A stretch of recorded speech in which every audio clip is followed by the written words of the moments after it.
Baik, Shalom. Selamat kita berjumpa kembali di dalam acara Terang Podcast Gereja Bethel Tabernakel Majelis Pimpinan Wilayah Priangan yang kami bawakan pada saat ini dengan sebuah tujuan untuk kita dapat membawa terang bagi seluruh persekutuan di MPW Priangan ini. Terutama kita pun memberikan sebuah nilai-nilai yang pasti di tengah-tengah isu-isu pengajaran-pengajaran yang hari-hari ini begitu marak di sosial media, yang hari-hari ini banyak sekali membuat bingung ya banyak orang tentang pengajaran-pengajaran yang ada.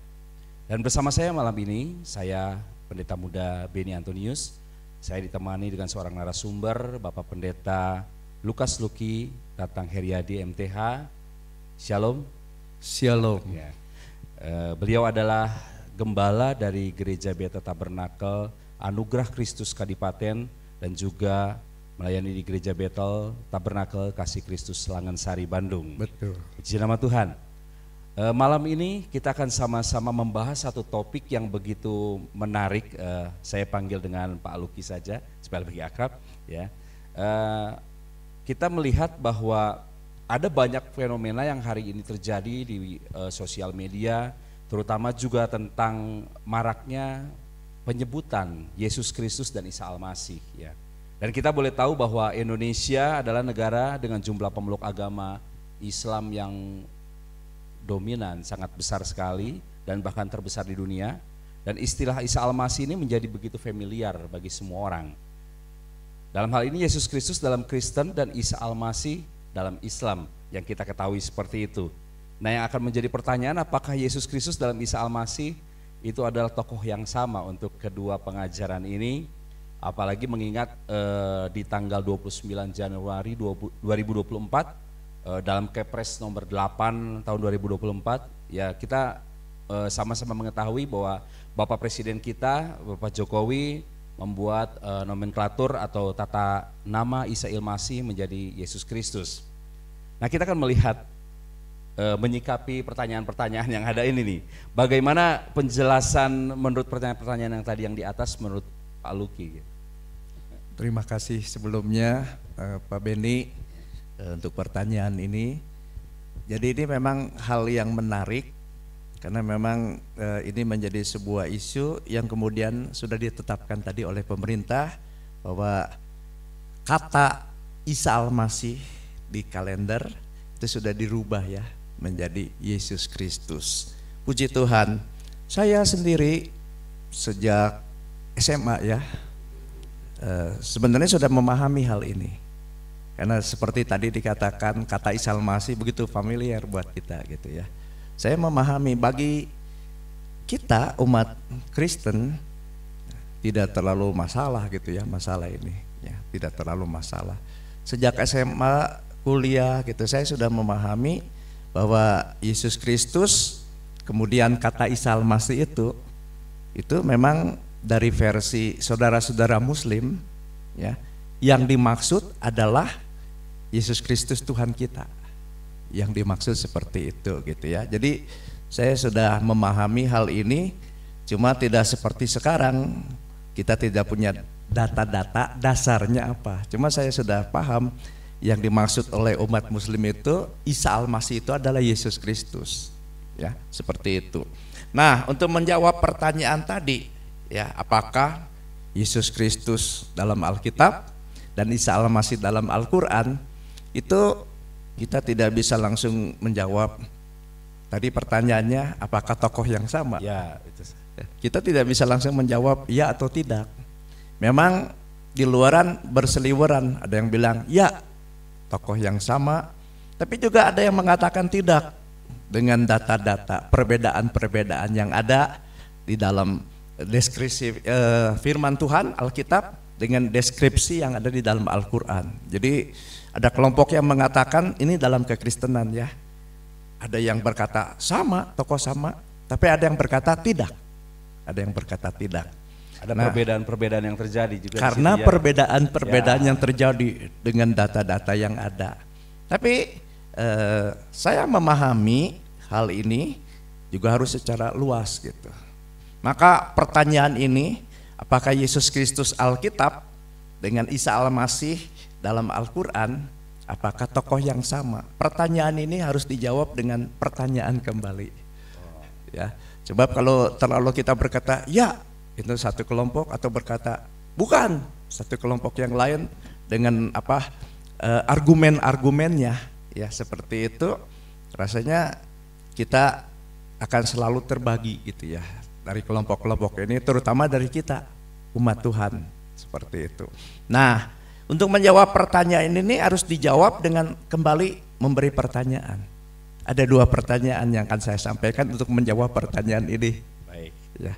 Yang pertama, apakah Quran memaksudkan, ya, atau berupaya memaksudkan Isa Al-Masih itu, catatan deskripsi yang ada dalam Quran itu, Isa Al-Masih itu, apakah yang dimaksudkan itu adalah Yesus Kristus dalam Alkitab? Kalau bagi umat Islam, karena ini kan Alkitab yang sudah ada, kemudian abad ke-7 muncul Quran gitu ya, dan muncul Isa Al-Masih di situ. Apakah itu tokoh yang sama? Apakah itu yang dimaksud oleh Quran? Isa Al-Masih itu adalah Yesus Kristus dalam Alkitab?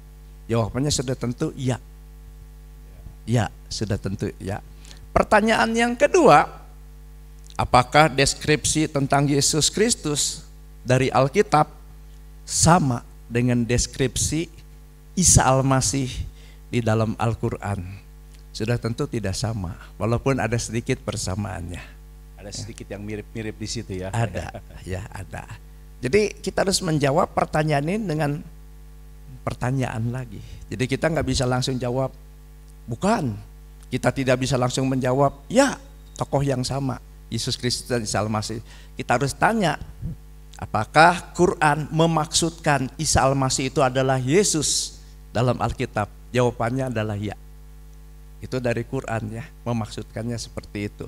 Tapi pertanyaan yang kedua, apakah Alkitab, deskripsi Yesus Kristus dalam Alkitab itu adalah sama dengan deskripsi Isa Al-Masih dalam Quran? Jawabnya tidak sama. Walaupun tadi sudah dikatakan ada beberapa kesamaannya seperti itu. Saya akan bawa kita membaca ya firman Tuhan dalam Matius 16, Injil Matius pasal 16 ayat yang ke-13 sampai 17. Setelah Yesus tiba di daerah Kaisarea Filipi, ia bertanya kepada murid-muridnya, kata orang, siapakah anak manusia itu? Jawab mereka, ada yang mengatakan Yohanes Pembaptis, ada juga yang mengatakan Elia, dan ada pula yang mengatakan Yeremia atau salah seorang dari para nabi. Lalu Yesus bertanya kepada mereka, tapi apa katamu, siapakah aku ini? Maka jawab Simon Petrus, engkau adalah Mesias, anak Allah yang hidup. Kata Yesus kepadanya, berbahagialah engkau Simon bin Yunus, sebab bukan manusia yang menyatakan itu kepadamu, melainkan Bapakku yang di sorga. Dan aku pun berkata kepadamu, engkau adalah Petrus, dan di atas batu karang ini aku akan mendirikan jemaatku, dan Allah mau tidak akan menguasainya. Puji namanya Tuhan. Dari bacaan ini, setelah Tuhan Yesus muncul dalam pelayanan, kemudian Tuhan bertanya kepada para murid, kata orang siapa aku? Kemudian disebutkan beberapa nama nabi lain atau salah seorang nabi yang dikenal oleh orang-orang Israel pada saat itu. Berarti nabi perjanjian lama ya. Kemudian Tuhan berbalik bertanya kepada para murid, menurut kamu siapa? Simon Petrus berjawab, engkau adalah Mesias, anak Allah yang hidup. Nah di sini kita lihat tokoh yang sama, tapi dengan deskripsi yang berbeda menurut pengertiannya. Ya seperti itu. Jadi kalau kita melihat di sini kata orang banyak, salah seorang nabi, dan ini mirip dengan saudara kita Muslim. Melihat yang dimaksud Yesus Kristus, Isa Al-Masih itu ya hanya nabi, utusan atau rasul. Tok hanya sampai di situ. Tapi para murid menjawab, engkau Mesias, anak Allah yang hidup. Ini yang ada dalam deskripsi Alkitab tentang Yesus Kristus. Dialah Mesias, dia adalah anak Allah yang hidup. Dia adalah ilahi. Nah, jadi yang dimaksud oleh Quran maksudnya Yesus Kristus. Tapi keterangannya hanya sampai nabi atau utusan atau rasul. Sama seperti yang dipikirkan oleh orang-orang banyak tadi. Betul. Ya, betul seperti itu. Tapi para murid Petrus yang mengenal, para murid dan Petrus yang mengenal siapa Yesus memberi jawaban yang tepat, dan Tuhan mengatakan benar jawabanmu itu. Engkau adalah Mesias, anak Allah yang hidup. Jadi siapakah Yesus Kristus? Menurut orang banyak ini adalah salah seorang para nabi. Ini sama seperti saudara-saudara kita Muslim dalam Quran, hanya nabi atau rasul, utusan. Tok sampai di situ. Tapi kata murid, engkau adalah Mesias, anak Allah yang hidup. Nah, itu deskripsi Alkitab. Yesus Kristus itu adalah ilahi, anak Allah yang hidup. Firman Allah, firman yang telah menjadi manusia. Dan konteks Mesias atau juru selamat itu harus Allah sendiri. Sesuai dengan Yesaya 43 ayat 11. Akulah Tuhan, tidak ada juru selamat selain aku. Puji namanya Tuhan. Nah, kaum muslim percaya bahwa Isa Al-Masih itu hanya seorang manusia atau ciptaan Allah. Ini penajamannya ya dengan jawaban tadi. Dan hanya seorang nabi atau rasul, ciptaan Allah, jadi sama seperti kebanyakan manusia, cuma istimewanya seorang nabi atau rasul, bahkan seorang yang penuh dengan penyerahan diri, rela ya, berkorban dan sebagainya. Nah, perhatikan, kaum muslim menolak hal yang paling substansial dari Yesus Kristus, keilahiannya, ketuhanan Yesus. Dan yang kedua, kematian Yesus Kristus, kemanusiaannya sebagai Mesias. Jadi itu seperti itu jawabannya. Semakin menarik ini ya, kalau kita simak. Dan ini menjadi pengembangan dari pertanyaan-pertanyaan berikutnya, yang mungkin ini juga banyak dari kalangan kita yang juga mempertanyakan hal yang sama. Kalau kita mendengar penjelasan-penjelasan di awal tadi atau penjelasan di atas tadi, dikatakan bahwa Isa Al-Masih oleh Quran itu dimaksudkan oleh adalah tokoh Yesus Kristus ya. Dan mereka pun artinya bahwa memaksudkan bahwa Isa Al-Masih yang ada di Quran itu adalah Yesus yang adalah Tuhan kita. Iya. Namun deskripsinya sangat berbeda dengan Alkitab, sudah jelas tadi kita sama-sama dengar. Nah, yang menjadi pertanyaan, mengapa sih hal ini dapat terjadi demikian? Mungkin Pak Luki bisa memberikan beberapa contoh yang bisa menjadi referensi bagi setiap kita. Ya, terima kasih untuk pertanyaannya. Pertama, dari sudut bahasa, nama Yesus Kristus sama dengan nama Isa Al-Masih. Dari sudut bahasa, dari sudut nama, ya, nama Yesus Kristus itu sama ya.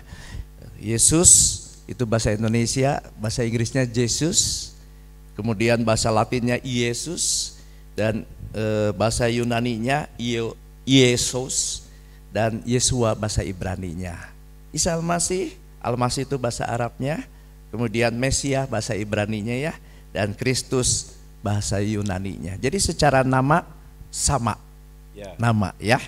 Nah, agama Islam termasuk kelompok agama Samawi, ada 3 kan ya, ada Yudaisme, ada Kristen, dan yang terakhir ada Islam ya. Jadi itu pasti saling berkaitan, sama tetapi tidak serupa ya dalam perkembangan selanjutnya. Jadi agama ini satu dengan yang lain saling terkait, beda dengan agama-agama lain. Karena ini pada dasarnya sumbernya sama gitu ya. Sama, puji Tuhan. Nah, perbedaan antara Alkitab atau Injil dengan Quran dari sudut waktu, adanya Alkitab, adanya Quran itu sangat jauh ya.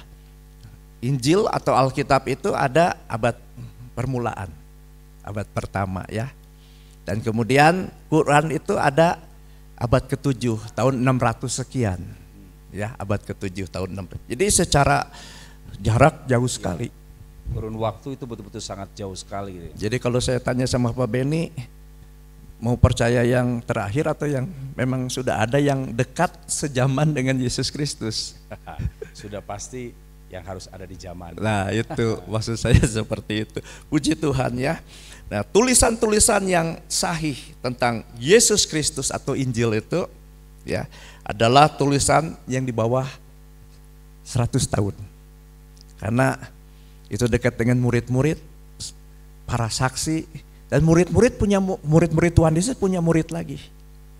Jadi tulisan-tulisan yang kemudian jadi Injil, jadi surat-surat yang ada di Perjanjian Baru, ya, itu ada. Kalau kita lihat yang paling sahih atau sah itu sebelum tahun 100, karena mendekati dengan sumbernya, ya, sangat mendekati dengan sumbernya. Ya, sumber ini dapat dicatat ya pasti dari para murid, para saksi, dan para murid punya murid lagi. Jadi masih sangat dekat. Beda kalau dengan yang abad ke-7. Sangat berbeda ya, seperti itu. Nah, sedangkan tulisan tentang Yesus Kristus di atas tahun 100 itu diragukan kebenarannya karena jauh dari masa Yesus Kristus. Jauh ya. Nah, saat itu muncul tulisan-tulisan apokrip. Itu tulisan-tulisan semacam catatan-catatan yang seperti Injil, tapi setelah diteliti ya, itu banyak isinya yang tidak sesuai. Itu berkembang terus dan isinya tidak sesuai, dianggap bukan Injil.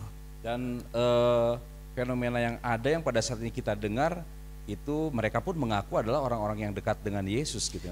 Nah itu, jadi itu kebohongan-kebohongan Ya. juga, ya, kebohongan-kebohongan seperti Untuk itu. menumbuhkan rasa percaya bahwa itu adalah sumber yang bisa Betul, dipertanggungjawabkan. betul, ya. betul, ya. Jadi orang bilang kalau zaman sekarang itu hoax ya, hoax itu bermunculan terus. Kisah-kisah itu jadi semacam kayak karya tulis. Jadi itu ada catatan-catatannya, ya. Ada catatan-catatan, ada ya pokoknya catatan-catatannya yang sepertinya sah gitu. Ya. Cuma setelah diteliti jauh sekali secara historis. Ya, dan juga secara teologis. Itu jauh sekali tidak sesuai ya. Jadi itu penyesatan-penyesatan banyak sekali melalui Injil-Injil yang lain. Dan Paulus pernah berkata, ada Yesus-Yesus yang lain. Ya.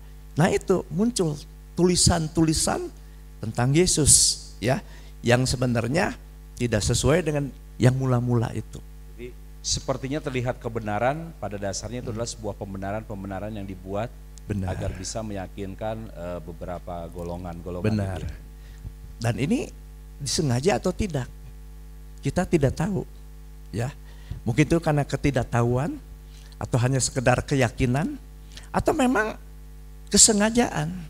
Karena keilahian Yesus Kristus itu sudah ditolak para ahli Taurat, orang Farisi ya. Ketika Yesus Kristus mengatakan dosamu diampuni, siapa yang bisa mengampuni? Sehingga dia mau dilempari dengan batu. Jadi keilahiannya sudah ditolak pada zaman Yesus Kristus, masih melayani, dan itu terus berkembang terus. Jadi adanya Injil-Injil palsu itu, apakah sengaja atau karena ketidaktahuan, itu mungkin itu unsur-unsur yang ada sehingga adanya kitab-kitab atau Injil-Injil apokrip tadi gitu ya. Itu mungkin karena memang ketidaktahuan, terlalu semangat, atau memang kesengajaan menolak keilahian Yesus Kristus. Artinya penolakan itu sendiri sebetulnya sudah terjadi ketika masa-masa Yesus ada ya. Jadi Betul. artinya ketika hari ini ada penolakan-penolakan, kita sudah harusnya memahami bahwa hal itu sudah terjadi saat Yesus masih ada di dunia Betul, ini. betul ya. Nah, saya akan beri beberapa contoh gitu ya, catatan Quran atau hadis tentang Yesus Kristus yang berasal dari tulisan-tulisan apokrip. Apokrip itu karya tulis, tulisan-tulisan, bahkan ada yang disebut Injil gitu ya. Ada yang disebut Injil. Bahkan juga abad 14 ada Injil Barnabas. Ya, ada Injil Barnabas ya. Itu semua isinya enggak sesuai dengan Injil yang sesungguhnya. Enggak sesuai ya. Saya beri contoh. Jadi kalau mau lihat perbedaan dan sebagainya, nanti kita bisa lihat.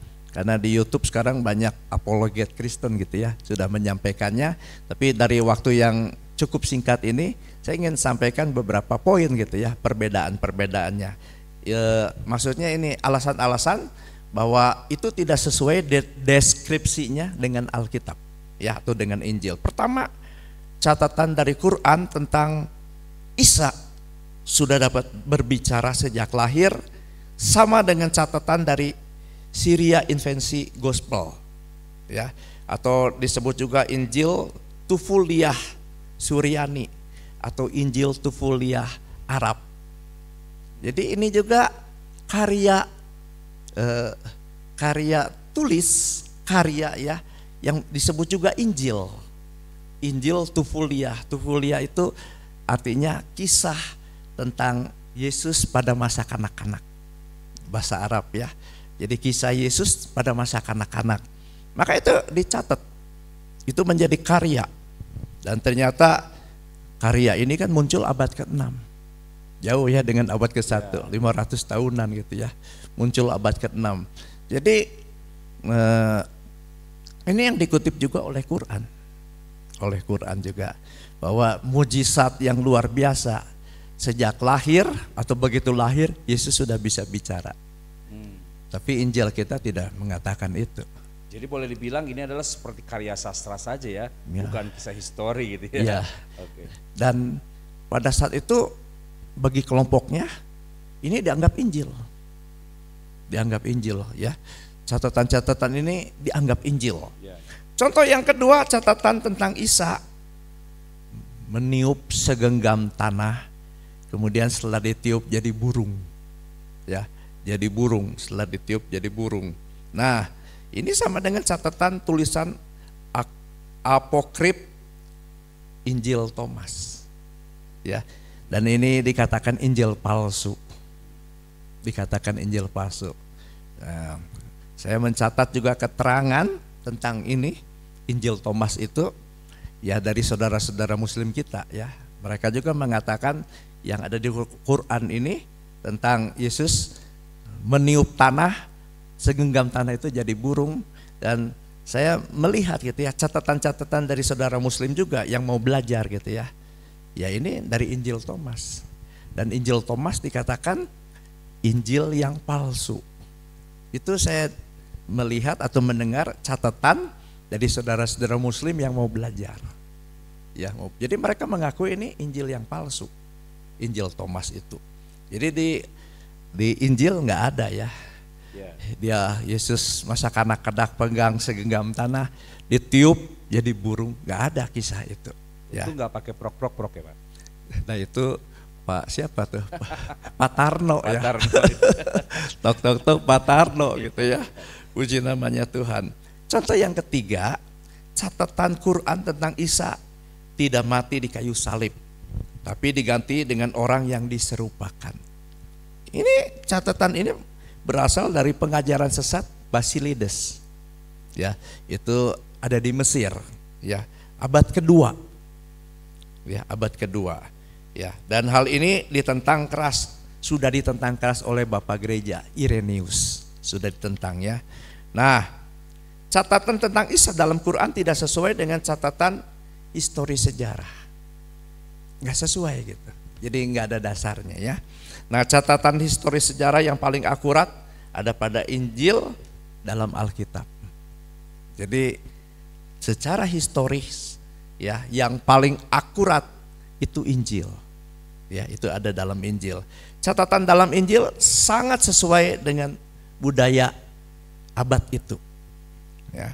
Sedangkan catatan Quran tentang Isa sangat sesuai dengan berita-berita yang berseliweran, isu-isu yang berseliweran, banyak Injil-Injil yang sudah ditetapkan Injil palsu, ya, dengan kondisi abad 7.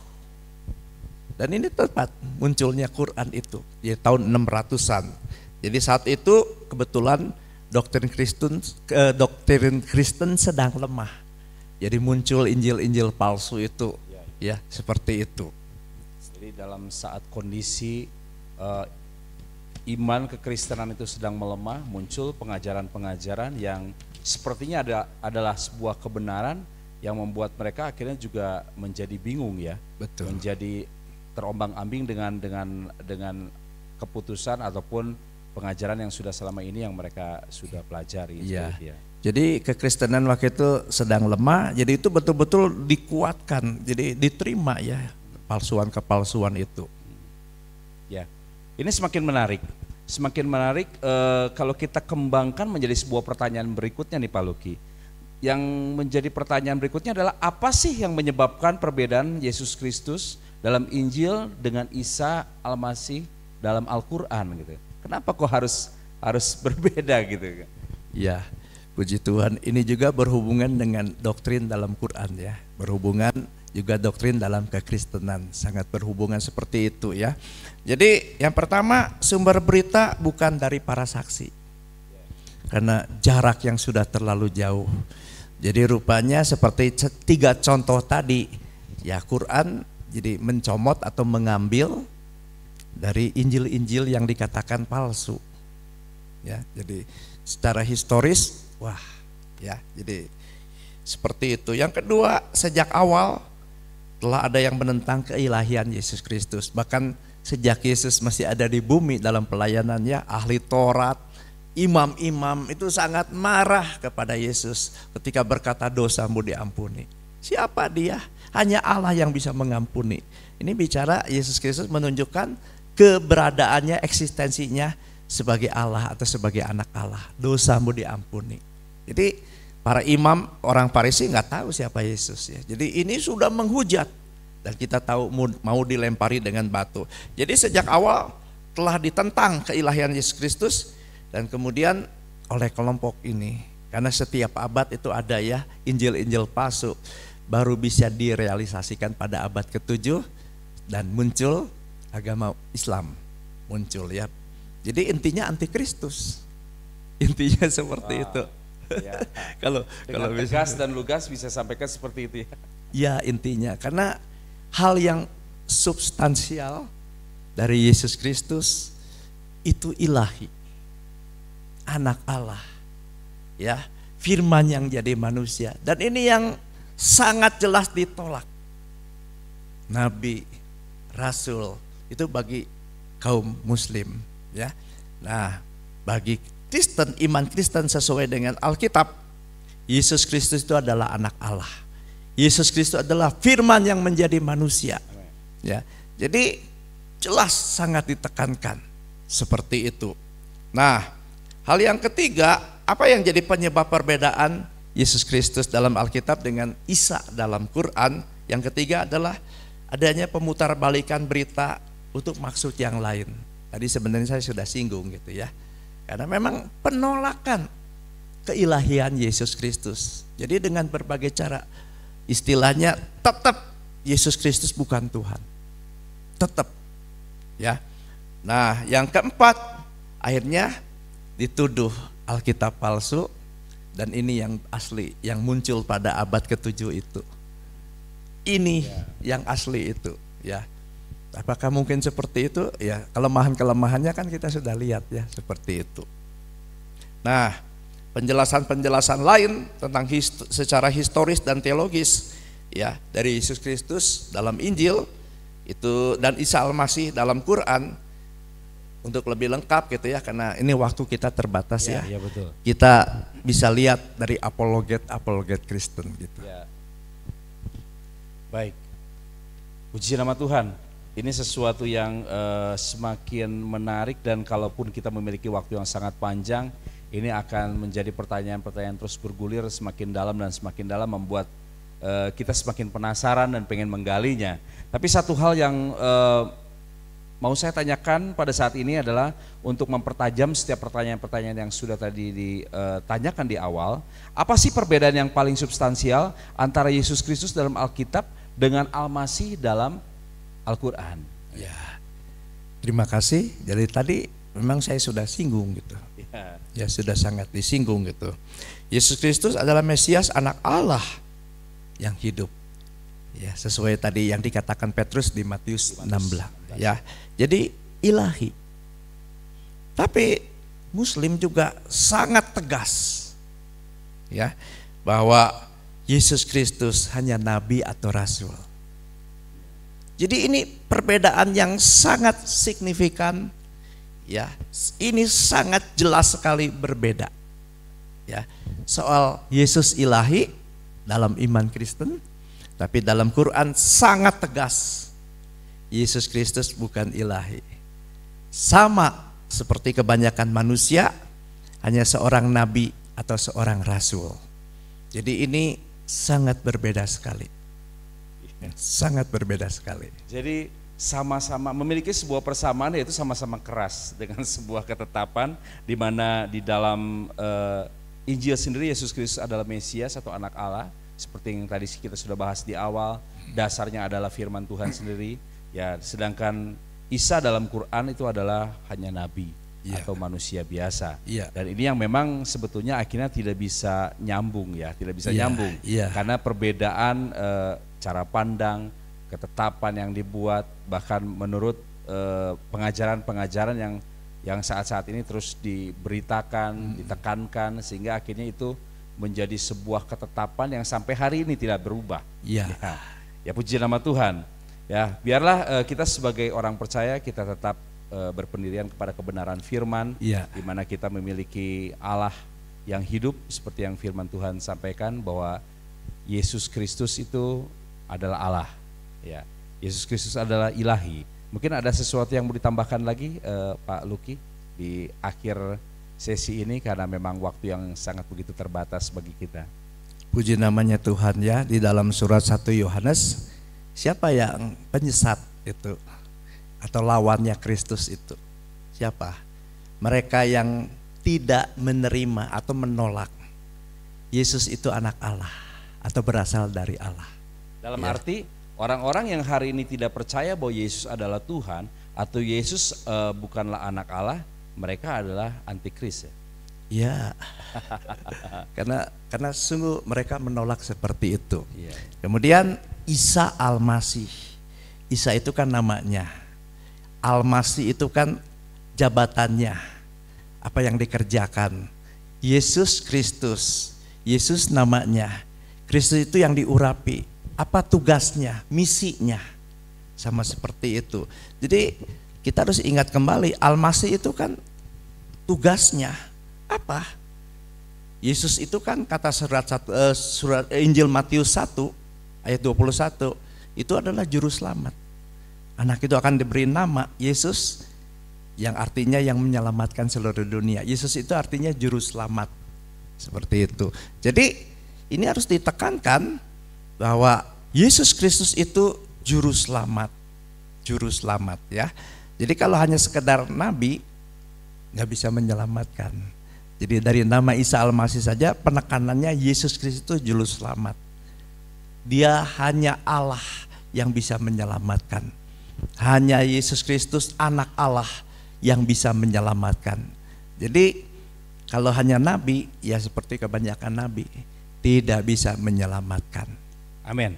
Puji nama Tuhan. Sayang waktu yang begitu singkat dan terbatas yang membuat kita tidak bisa melanjutkan pembicaraan pada saat ini.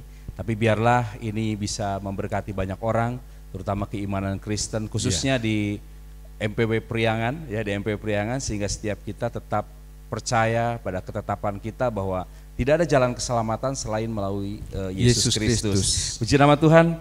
Demikian Terang Podcast saat ini, kita sama-sama boleh mendengarkan pada malam hari ini. Terima kasih buat Bapak Pendeta Luki yang berkenan untuk memberikan paparan-paparan pada saat ini, membuat setiap kita terus belajar dan diingatkan tentang keilahian daripada Yesus Kristus. Bagi Bapak Ibu Saudara yang boleh diberkati melalui acara ini, dapat membagikan channel ini kepada rekan, kepada saudara, kepada siapapun, agar ini boleh memberkati bagi kita semua ataupun banyak orang. Terima kasih, salam Getting Better Together.